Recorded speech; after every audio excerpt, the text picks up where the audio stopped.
नमस्कार। चलिए आज हिंदी व्याकरण की एक ऐसी गुत्थी को सुलझाते हैं जो अक्सर लोगों को थोड़ा कंफ्यूज कर देती है।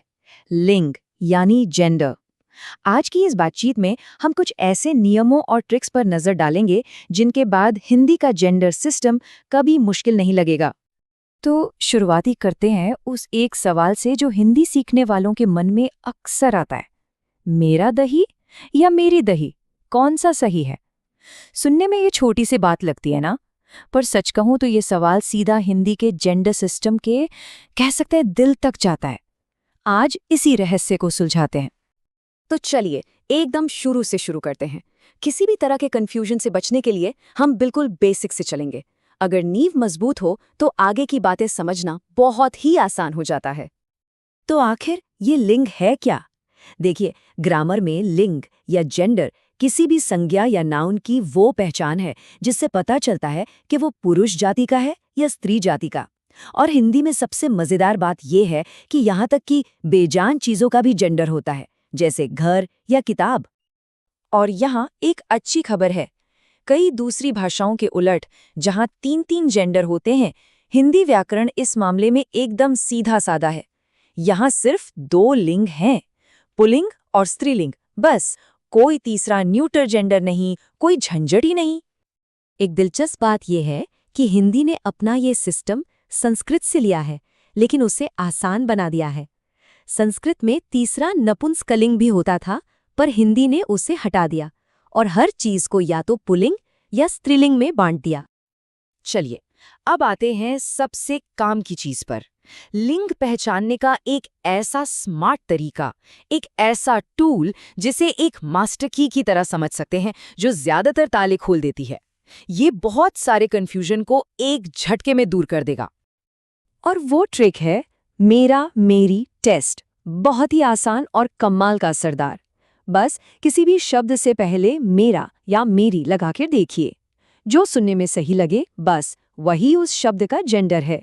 यही चीज अच्छा और अच्छी के साथ भी काम करती है। आइए इसे उदाहरण से समझते हैं। देखिए, हम कभी मेरी घर तो नहीं कहते, हम हमेशा कहते हैं मेरा अच्छा घर। ठीक वैसे ही हम मेरा किताब नहीं कहते, हम कहते हैं मेरी अच्छी किताब। ये छोटा सा टेस्ट फौरन जेंडर साफ कर देता है। अच्छा, तो इस यूनिवर्सल ट्रिक से अब थोड़ा आगे बढ़ते हैं। अब कुछ ऐसे कॉमन पैटर्न देखते हैं जिनसे अक्सर जेंडर का अंदाजा लग जाता है। ध्यान रहे, ये पक्के नियम नहीं हैं, पर ऐसे पैटर्न हैं जो ज्यादातर समय सही निकलते हैं।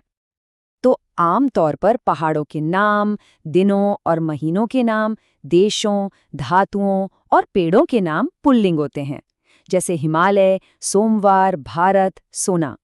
लेकिन हाँ, हर नियम के साथ कुछ अपवाद भी होते हैं, जैसे चांदी, जो एक धातु होकर भी स्त्रीलिंग है।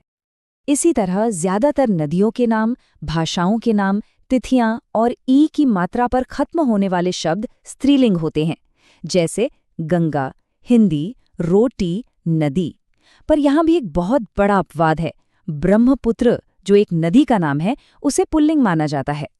तो अब जब हम लिंग पहचानना सीख रहे हैं, तो ये भी देख लेते हैं कि पुल्लिंग शब्दों को स्त्रीलिंग में बदला कैसे जाता है।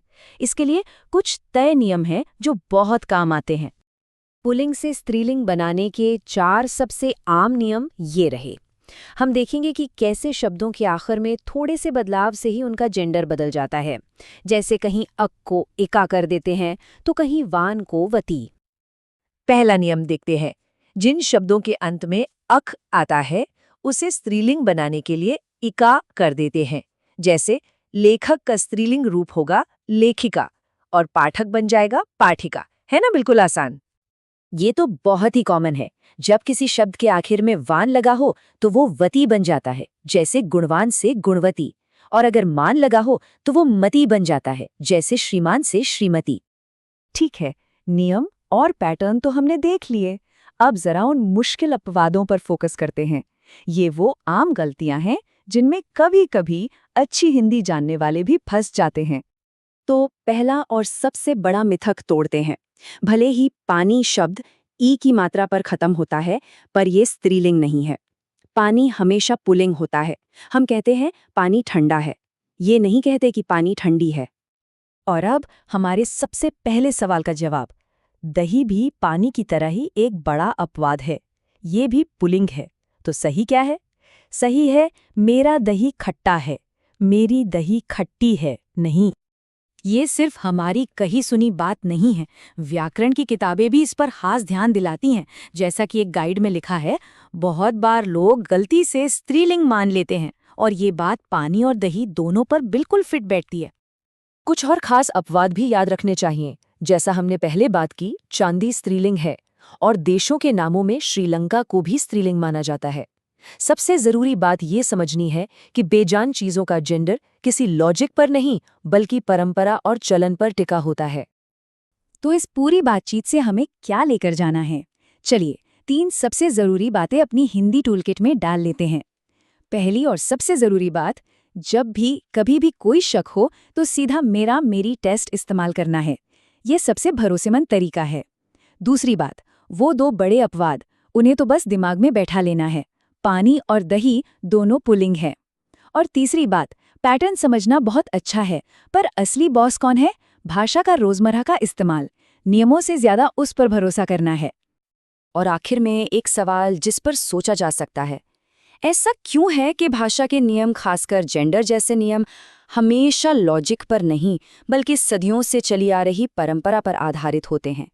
ये दिखाता है कि भाषा सिर्फ नियमों का एक कलेक्शन नहीं है, बल्कि एक जीती जाती, लगातार बदलती हुई चीज है।